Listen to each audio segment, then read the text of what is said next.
যিনি এসআইআর নিয়ে সবচেয়ে বেশি কথা বলেছেন, প্রতিবাদ করেছেন, তিনি আর কেউ নন, আমাদের মমতা বন্দ্যোপাধ্যায়। এটা তো মানতেই হবে। এই মোহাম্মদ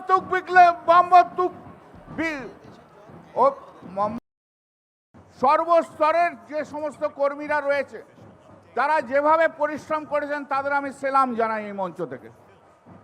এ ব্যাপক, ভারতবর্ষে প্রথম যিনি এসআইআর এর বিরুদ্ধে আন্দোলন করেছেন, আন্দোলন করছেন, এবং ভারতবর্ষে একজন মাত্র মুখ্যমন্ত্রী, যিনি মুখ্যমন্ত্রী হিসেবে যাননি, মমতা বন্দ্যোপাধ্যায় হিসেবে গিয়েছিলেন, ভারতবর্ষের রেকর্ড তৈরি করেছে। শুধু তাই নয়, সাংগঠনিকভাবে যেভাবে তৃণমূল কংগ্রেস কর্মীরা এসআইআর এর নিয়ে যে কাজ করেছেন, ভারতবর্ষের কোনো রাজনৈতিক দল আজ পর্যন্ত তা করে দেখাতে পারেনি। এটা তো মানতেই হবে যে আজকে মমতা বন্দ্যোপাধ্যায় ভারতবর্ষের পথ দেখিয়েছে। এই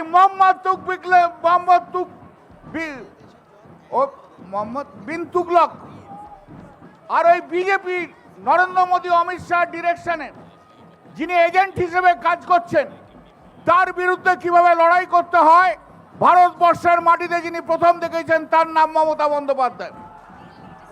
আমার মঞ্চ থেকে বলতে দ্বিধা নেই, যদি গোটা ভারতবর্ষের সমস্ত বিরোধী দলের নেতারা শুধু কিছু না, মমতা বন্দ্যোপাধ্যায়ের পাশে থেকে ভারতবর্ষের সমস্ত মানুষের কাছে এই বার্তাটা পৌঁছতো যে এসআইআর হচ্ছে ভারতবর্ষের মানুষের গণতান্ত্রিক পদ্ধতির ওপর বড় আঘাত, আমার মনে হয় সেটা ভারতবর্ষের একটা ইতিহাস তৈরি হতো।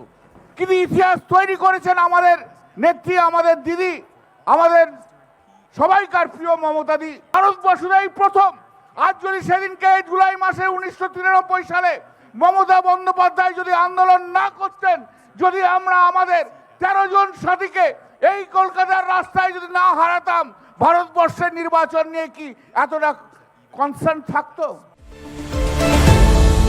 আপনারা দেখছেন এই বেলা বাংলা, শিরোনামে সবার আগে।